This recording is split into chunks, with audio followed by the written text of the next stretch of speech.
SBI Nifty small cap 250 index fund बेवहाय आङो दिनै मोनसे लामसाम नैबे मोनसे स्मल केप फान्डआव इंडेक्स फान्ड 250 इंडेक्स फान्ड बेवहाय आङो गोदानै मोनसे लामसाम मिउचुअल फान्ड इनभेस्टमेन्ट खालामनो नागिरदों माने फिक्सआव दोननाय बायदि दोनग्रोनि स्टेप बाय स्टेप दोनलांगोन खेबसेनो दोनजोबा आङो 50,000 इनभेस्ट खालामगोन नाथाय आं दिनैनो 50,000 इनभेस्ट खालामा माने फार्स्ट स्टार्टिं टाइमाव 10,000 करि दोनग्रोनोसै बेनि उनावहाय नेक्स्ट मार्केटआ जुदि डाउन जायोब्ला आरो आङो बेवहाय 5,000 बिदि एड खालामलांबाय थागोन खेबसेनो लामसामखौ मा खालामा इनभेस्ट खालामा खेबसेनो इनभेस्ट खालामोब्ला मा जागोन मार्केटआ आरो डाउन जायोब्ला जों लस अबस्थायाव नुनो गोनां जागोन लस अबस्था नुयोब्ला आङो नेक्स्ट टाइम आरोबाव इनभेस्ट खालामदेरबावगोन मोननै फान्डआव इनभेस्ट खालामनो नागिरदों Motilal Oswal Nifty micro' cap 250 index fund बेवहाय इनभेस्ट खालामगोन 10,000 बेनिफ्राय SBI small cap fund 250 index fund बे मोननैयावबो आङो इनभेस्ट खालामनि दिनै नोंथांमोना भिडिअखौ जोबजासे नायलांब्ला माबायदि जोङो इनभेस्ट खालामो आरो माबायदि फिक्स दोनो बेबायदि नोंथांमोना नुनो मोनलांगोन अब्ला आङो बेवहाय Nifty 50 small cap index fund 250 index फान्डखौ आङो अपेन खालामसै बेफोर मिउचुअल फान्डनि नाम गोबां मिउचुअल फान्डनि नाम दङ बेबायदि मिउचुअल फान्डखौ जोङो नायग्रोनानैसो बहा बेसेबां दोननांगौ माबायदि समाव दोननांगौ जोङो माखासे नायग्रोजोबनानैसो रिटार्नफोरखौ नायग्रोजोबनानैसो मा होनो मिउचुअल फान्डआव इनभेस्ट खालामनांगौ नोङो बेवहाय मा खालामनो हायो SIPबो दोननो हायो मान्थलि SIPबो दोननो हायो बा वान टाइम माने खेबसेनो दोननाय नोंथाङा बुरजा रां दोननो गोसो 5,000निफ्राय दोनजेननो हायो 5,000 खेबसेनो फिक्सआव दोननोब्ला 5,000 बिदिनो बेवहायबो खेबनै खेबथाम माने नोंथांनि गोसो मथे दोनलांबाय थानो हायो बेवहायबो वान टाइमाव दाजाबदेरबाय थानो हायो अब्ला नायलांदो बेवहाय आं बोरै दोनगोन जास्ट आं नायना लाग्रोदों जे मास मोनसेयाव नैफोरबायदि मुभमेन्ट जानानै डाउन मुभमेन्ट बेसिम फैखांबाय मास मोनसेयाव माइनास देखायदोंमोन बेयो बेसेबां माइनास देखायदोंमोन दा मोनथिथ'ला माने दा प्लासाव दावखोफिनबाय बे 2.26% दावखोबाय माने माइनास अबस्थायाव आं नैबे अबस्थायाव आं इनभेस्ट खालामनांगौमोन नाथाय दा आङो एसे माने इनभेस्ट खालामनो हानाय रां एसे माने मेकआप जादों बेखायनो आं बेयाव इनभेस्ट खालामलांनि बेवहाय एसे बेलेग फान्ड लानानै आं बेवहाय गुबुन बेलेग नामनि दा SBIनिनो Nifty 50 small cap 250 index fund बेवहाय आङो इनभेस्ट खालामजेननोसै माइनास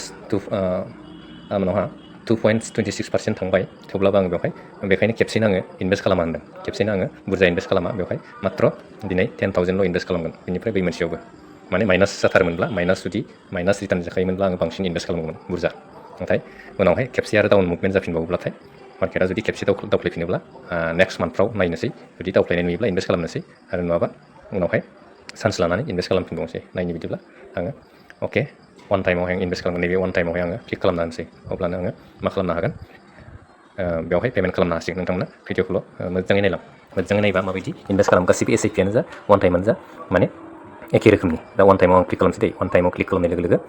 बेवहाय एमाउन्ट सेट खालामनाय अप्सन ओंखारबाय एमाउन्टआबो ओंखारबाय 5,000 इनभेस्ट खालामनो ना 10,000 इनभेस्ट खालामनो ना 20,000 इनभेस्ट खालामनो बेखिनि अप्सन ओंखारदों बा नोंथाङा एक्सट्राखै बेवहाय मा एमाउन्ट सेटिं बे एमाउन्टआवहाय लिरनो हायो नैबे एमाउन्टआवहाय नोङो लिरनो हायो नोङो 10,000 बा 10,000 बेबायदि अप्सनखौ आङो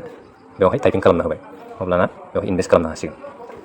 नायफिननि माबाफोर मिस्टेक जादों नामा अके SBI Nifty small cap 250 index fund आं बेवहाय इनभेस्ट खालामनो नागिरदों डाइरेक्ट इनभेस्टआव वान टाइम इनभेस्टआव थांसै वान टाइमावहाय आङो क्लिक खालामसै बिदिब्ला वान टाइमावहाय क्लिक खालामबाय क्लिक खालामनाय लोगो लोगो नै 10,000खौ डाइरेक्ट क्लिक खालामबाय आं 10,000 क्लिक खालामनाय लोगो लोगो इनभेस्ट नैबे इनभेस्ट अप्सनावहाय आङो माने क्लिक खालामनाय लोगो लोगो थुना होनाय लोगो लोगो मा जागोन इनभेस्ट जासिगोन माखासे कड फैगोन बेखौ नायलांबाय था नोंथांमोनाबो बहुत इजियै इनभेस्ट खालामलांनो हागोन जुदि बे ग्र' एप्सखौ जुदि नोंथांमोना ब्रकारखौ एकाउन्टखौ खुलिना लाग्रोखांनानै जुदि इनभेस्ट खालामनोब्ला आं खोन्थानाय बायदि खालामब्लानो इनभेस्ट खालामनाय जागोन नायदो अब्ला इनभेस्टआव थुबाय आं इनभेस्टआव क्लिक खालामनाय लोगो लोगो बेबायदि अप्सन जाबाय OTP हारसिंनो OTP जिरायफैबायनो OTP जिरायनाय लोगो लोगो गुगोल पेआव थांखाबाय डाइरेक्ट गुगोल पेआव डाइरेक्टलि नोङो बे 10,000 फैसाखौ मा खालामनांगौ पेमेन्ट खालामनांगौ पेमेन्ट अप्सनाव थुदो गुगोल पे एकाउन्टआ गुगोल पेआ थारमाने लिंक जाखानानै दङ फार्स्टआवनो लिंक खालामना लाखाजोबनांगौ बेफोर एकाउन्टफोरखौ अब्लानिया जोङो बेबायदि नुगोन अके होमबा आं बेवहाय पेमेन्टआव 10,000 पेमेन्ट खालामना होनोसै अके आङो बेवहाय क'डखौ होबानो डाइरेक्टलि इनभेस्ट जासिगोन अके आं क'डखौ होबाय दानिया बेवहाय इनभेस्ट अप्सन जाबाय डाइरेक्ट राइट जाबाय अके सक्सेसफुल प्रसेसिं जाबाय अर्डार सक्सेसफुल देखायबाय order successful 10,000 SBI Nifty small cap 250 index fund growth दानावहाय आङो क्लिक खालामना होनोसै दान अके सक्सेसफुल जाबाय नाय बे मायाव थाखो नैबेयावहाय देखायबाय दानिया SBI small cap 250 index fund one time होननानै लिरनाय दं वान टाइमा 10,000 आङो मा इन प्रग्रेसआव थाबाय नै इन प्रग्रेस मोनसे देखायबाय बेयाव इन प्रग्रेस जानानै माने दिनैथ' फ्राइडे नालाय फ्राइडेआवहाय दिनैसिमल' मार्केटआ सोलिसिगोन बेनिफ्राय गाबोन आरो रबिबार बन्द' थासिगोन मार्केटआ बन्द' थायोब्ला जोङो समबारैसो बिनि माबाखौ प्रसेसखौ नुसिगोन आरो समबारै बे प्रसेसआव सोलिनानै समबारालागै नैबे आंनि इनभेस्टेड एमाउन्टआव प्लास जाफैनो हासिगौ इनभेस्टेड एमाउन्टआव प्लास जाफैबा इनभेस्ट जाबाय होननानै मिन्थिसिगोन बेबायदि माने मार्केट बन्द' नङामोनब्ला मैयाफोर जुदि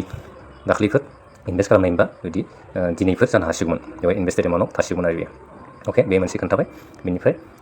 दानिया मोनसे फान्डआव आङो इनभेस्ट खालामबावनि बेखौ लाइभ नोंथांमोननो आङो देखायलांनि नोंथांमोना माबोरै इनभेस्ट खालामो बेखौ सोलोंनोब्ला मोजाङै नायलांबावदो आरोबाव दा 3:06 जादों टाइमा दा मार्केटआ लाइभ सोलिगासिनो दङ बे मार्केट लाइभ सोलिबाय थानायाव आङो इनभेस्ट खालामनोसै दा नैबे मोनसेयाव मतिलाल अस्वाल निफ्टि माइक्र'केप 250 इन्डेक्स फान्ड बेवहाय बे मोनसेयाव आङो 10,000 इनभेस्ट खालामदेरना होबावनोसै मोननै फान्ड गोदान लाबाय आं दिनै बेवहाय माने जाय बिगिनार्स सोलोंनो बा इनभेस्ट खालामनो गोसो जादों नोंथांमोना बेखौ नायोब्लानो एसे आरोबाव बुजिना मोनबावसिगोन माबायदि इनभेस्ट खालामो जों माबायदि रां फिक्सआव दोनो ना SIP दोनो नोंथांनि गोसो मथै आरामसे दोननो हायो मात्र एकाउन्ट खुलिनाय नेमखान्थिफोरखौल' मोजां सोलोंनानै ला आरो लिंकखौ आं एकाउन्टनि ब्रकारनि लिंकखौ आङो आंनि डिसक्रिपसनाव होनानै दोनगोन नोंथांमोना बे लिंकआव क्लिक खालामनानै माने एकाउन्ट खुलिनानै लानो हागोन एकाउन्ट खुलिनायनि नेमखान्थिफोरखौबो नायनानै सोलोंग्रोनानै लाजोब बेनिफ्राय इनभेस्ट खालामनायखौ माबोरै आं बेखौ दिनै मोननै मिउचुवेल फान्डआव इनभेस्ट खालामनाय नेमखौ आं नोंथांमोननो खोन्थालांनोसै मोनसेयाव जाखांबाय दा मोनसे मतिलाल अस्वाल बेवहाय खालामबावनोसै अके आं क्लिक खालामनानैसै दाना मतिलाल अस्वाल निफ्टि माइक्र'केप 250 क्लिक खालामनाय लोगो लोगो मा अपसन नुजादों बेबायदि मास मोनसेयाव 4.14% थांखाबाय नै 4.14% होखाबाय रिटार्नानो माने माइनास अबस्थायाव आङो बेवहायसो इनभेस्ट खालामनांगौ बेबायदि कन्डिसन बेबायदि डाउन मुभमेन्ट जानाय समावसो आं इनभेस्ट खालामनांगौमोन नाथाय गोरोन्थि जाबाय दा मार्केटआ एसे दावखोखाबाय 4%आव थांखाबाय बेवहाय इनभेस्ट खालामोब्ला जोङो बेबायदि दावखोखानायाव इनभेस्ट खालामोब्ला मा जागोन लसबो नुनो गोनां जानो हानाय मास मोनसेसोआ बा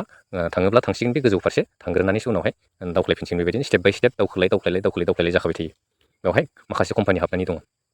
बे कम्पानियाव आङो इनभेस्ट खालामनाय जागोन बेसेबां कम्पानि दं आं बेखौ नायग्रोनानै खोन्थानि गासै 250 कम्पानि बेवहाय हाबनानै दङ 250 कम्पानियावसो जोंनि फैसाया हाबफैजोबगोन एसे राननानै दोनजोबगोन जोंनि दोननाय रांखौ 10,000 दोननाय बा नोंथाङा बेसेबां दोनो बे रांखौ गासिबो रानै दोनजोबगोन 250 कम्पानियाव नायब्लाय 250 कम्पानियावहाय सानथ्र'हायै कम्पानिनि नाम दङ बे कम्पानिफोरनि चार्टफोरखौबो नायनो हायो माबायदि सोलिदों दिनैनि अबस्थायाव नै रानिं खाबाय थादों दा नै बेवहाय आङो चार्टआव नायबाय मार्केटआ दा रानिं जाबाय थादों बेफोरो ओइले माबायदि खारदों नैबे दा रानिं खारबाय थादों माने दावख्लायबाय थादों मार्केटआ साननैसो बे मार्केटआ बहुद दावख्लायबाय थादों आं बेवहाय डे केन्डेलाव नायोब्ला नुनो मोनगोन नै बे अबस्था जानानै दं मार्केटआ बे कम्पानिया बेबायदि एसे दावखोफिनबाय बेबायदि डाउन अबस्थायाव आं इनभेस्ट खालामनो रोंनांगौमोन दा गोजौ फारसे दावखोबाय थेवबो हायो दासान्दि हाथ'यो जेबो इसेबां गिनो गोनां गैया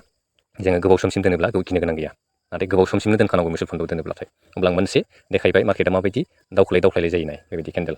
कम्पानिफोरावसो जोंनि राङा इनभेस्ट जायो अके आङो मोनसे खोन्थाबाय बेबायदिनो गोबां कम्पानि दं नै सानथ्र'हायै सिअ'लाव नायबाथ' नुजोबगोन गासिबो 250 कम्पानिया माबायदि सोर दावखोदों सोर दावख्लायदों बेखौ गासिबो कम्पानिया एखे रोखोमनि दावख्लाय जाया सोरबा दिनै दावखोयोब्ला सोरबा दावख्लायो बेबायदि आरो अब्ला अके आं इनभेस्ट खालामनोसै बेवहाय वान टाइमावहाय आं क्लिक खालामना होनोसै नैबे वान टाइमावहाय भिडिअखौ जोबजासे नायलां अब्लासो बुजिनानै मोनगोन अके अलावहाय बे 59% देखायदों नै 59% गासै बोसोरसेना बोसोरनै जाबाय बेयो दिनैसिम अके वान टाइम इनभेस्टमेन्टआव वान टाइमाव क्लिक खालामबाय क्लिक खालामनाय लोगो लोगो मा ओंखारदों बेवहायथ' अपसना 1,000 2,000 5,000 बिदिसो देखायदों दा बिदिब्ला मा खालामसै माने लं टार्मनि थाखाय गिनो गोनां गैया एसेबां दा आङो 10,000 इनभेस्ट खालामसै अके 10,000 आङो 10,000 रां बेवहाय फिक्सडआव दोननाय बायदि वान टाइमावहाय इनभेस्ट खालामनोसै अके बेयाव इनभेस्टआव क्लिक खालामना होबानो जासिगोन दाना लिरखांबाय नालाय टाइपिं खालामखाबाय नालाय इनभेस्टआव थुना होबाय थुनाय लोगो लोगो कड फैयो OTP सेन्ड इमेलाव थाङो इमेलाव थांनाय लोगो लोगो OTP हारसिंनो जिरायखायो OTP बेयाव हारसिंनो अट'मेटिक जिरायखाबाय बिनिफ्राय बेफोरबायदि अपसन फैबाय गुगोल पेआव थांबाय बियो गुगोल पे लिंक दंखायो नालाय गुगोल पेजों आङो बेखौ पेमेन्ट खालामना होनोसै बिसोरनो मिउचुवेल फान्डआव पेमेन्ट खालामनोसै बेनिफ्राय क'डखौबो होनोसै आङो पिन नाम्बार होबाय अके राइट खालामना होबाय दानिया मा फैगोन साक्सेस खोन्थाबाय बेनिफ्राय बेबायदि प्रसेसिं जानानै अर्डार साक्सेसफुल खोन्थाबाय नाय अर्डार साक्सेसफुल दान जाबाय दानावहाय थुना होनोसै दानिया दानाव थुना होबानो दान इनभेस्ट जाबाय मोननै मिउचुवेल फान्ड दिनै आङो 10,000 इनभेस्ट खालामबाय SBI निफ्टि आरो मतिलाल अस्वाल निफ्टि माइक्र'केप 250 मोननैबो 250 बेवहाय आङो लामसाम रां इनभेस्ट खालामबाय बिनिफ्राय नेक्स्ट आङो चान्स लानानै मार्केटआ जुदि आंनि पर्टफलिअ बेवहाय इनभेस्ट खालामनाय 10,000 जुदि राङा खमायोब्ला बेवहाय आङो सोदेरबावगोन नेक्स्ट टाइम आङो 10,000 हायो 5,000 हायो बेबायदि सोदेरसिगोन नायनानै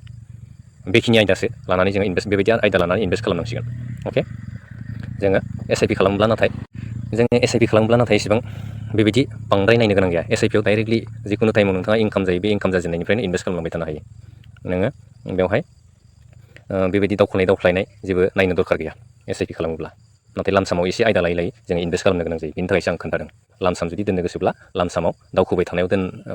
बांद्राय बुरजा दोनना लानाङा आरो दावख्लायबाय थानायावसो जोङो एसे चान्स लानानै आयदा लानानै दोननो हानांगौ अके बे आङो इडुकेसन पारपसनि थाखायल'सो दै बेयो लार्निंनि थाखायल' माने बेवहाय आङो सोलोंनो थाखायसो आंनि पर्टफलिअजों देखायनाय जादों आंनि एकाउन्टजों देखायनाय जादों नोंथांमोना आं बेखौ रेकमेन्डेसन होआखै नोंथांमोनखौ बेवहाय आंनि सेम मिउचुवेल फान्डआवनो इनभेस्ट दा खालाम न' रेकमेन्डेसन बुंखाबाय आं नोंथांमोनखौ बेवहाय जोङो बुजिना लाग्रोनानैसो इनभेस्ट खालामनांगौ दा आङो मोननै बारायबावबाय 10,000 20,000 इनभेस्ट खालामबाय दिनै आरो दिनैनि दिनाव 750 लस जादों लस प्रफिटआथ' जाखाबाय थायो लस प्रफिटखौ जोङो नायनानै बेवहाय टेनसन जानो गोनां गैया जोङो हाइ रिटार्न जानो थाखाय फैगोन 5 बोसोरनिफ्रायसो नुलांगोन बा 3 बोसोर 4 बोसोर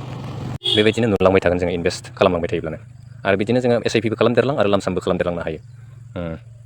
अके बेखिनि सोलोंनो मोनबाय